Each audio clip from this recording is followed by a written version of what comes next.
Assalamualaikum warahmatullahi wabarakatuh. Saya di sini akan membahas tentang dinamika kebudayaannya dan peradaban Islam.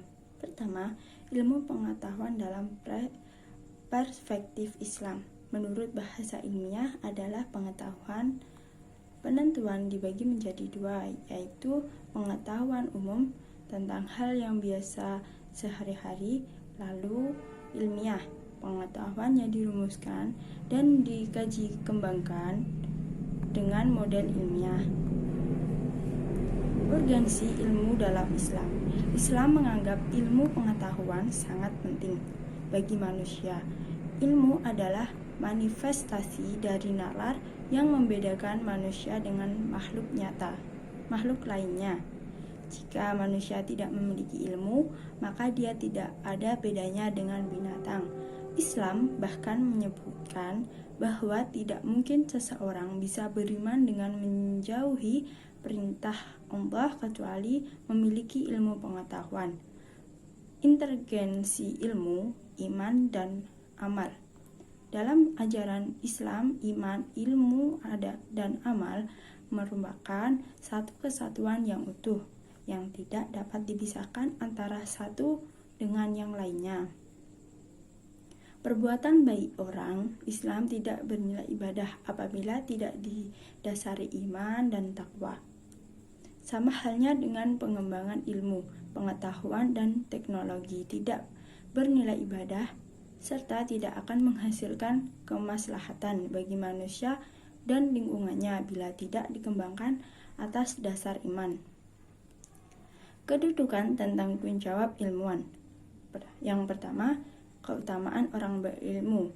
Orang berilmu adalah orang yang sangat mulia dalam pandangan Islam dan mendapat tempat yang sangat terhormat. Allah memberikan kedudukan yang tinggi kepada orang yang berilmu.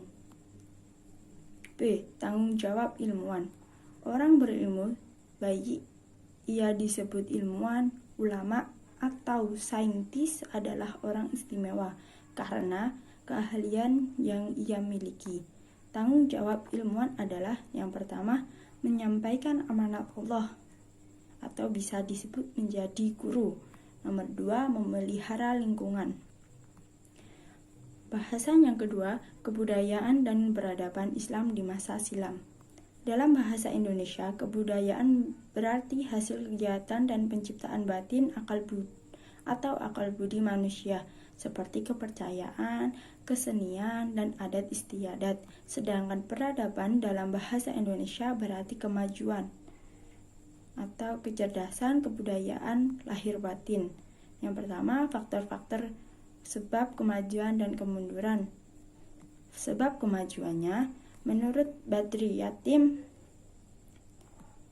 periodisasi masa kemajuan Islam berlangsung pada tahun 650 sampai 1000 Masehi.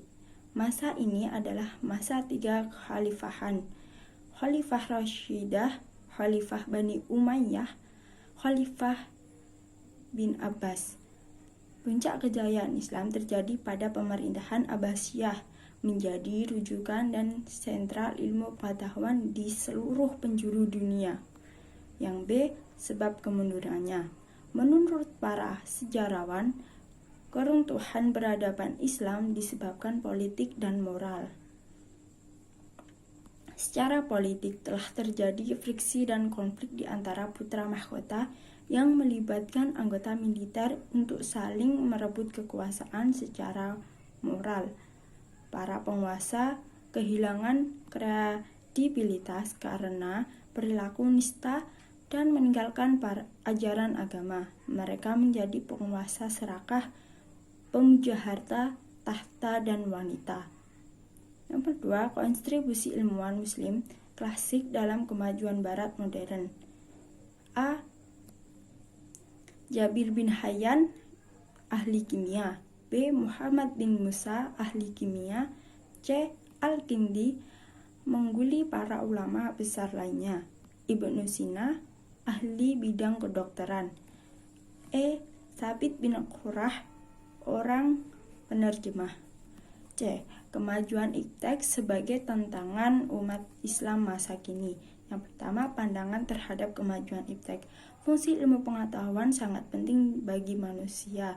Dalam Al-Quran terdapat banyak ayat yang menyuruh manusia untuk menggunakan akalnya dengan baik, menyingkirkan Allah sekelilingnya, mengingat dan menyebut Tuhannya itu Allah Subhanahu wa Ta'ala. Nomor 2, merajut asa kebangkitan umat Islam di bidang iptek. A. Faktor internal. Umat Islam harus memiliki kepercayaan diri yang kuat untuk bisa bangkit dari keterpurukan dengan seluruh potensi yang dimilikinya. B. Aspek internalnya, umat Islam seharusnya tidak menutup diri dari tradisi dan ilmu yang datang dari umat non-muslim. D. Sejak peradaban Islam dalam kebudayaan Indonesia, kerajaan Islam yang pertama berdiri di Indonesia adalah Samudra Pasai, selanjutnya kerajaan Aceh, lalu di wilayah Jawa terdapat Demak. Setelah Demak runtuh dilanjutkan oleh kerajaan Panjang di Kartasura, kerajaan Mataram di Yogyakarta, Kesultanan Cirebon, Kerajaan Banjar di Kalimantan Selatan, dan Kutai di Kalimantan Timur. Dan di Sulawesi ada Gorontalo, Wajo, Sopeng, dan Luwu. Wujud peradaban Islam di Indonesia dibagi menjadi 3.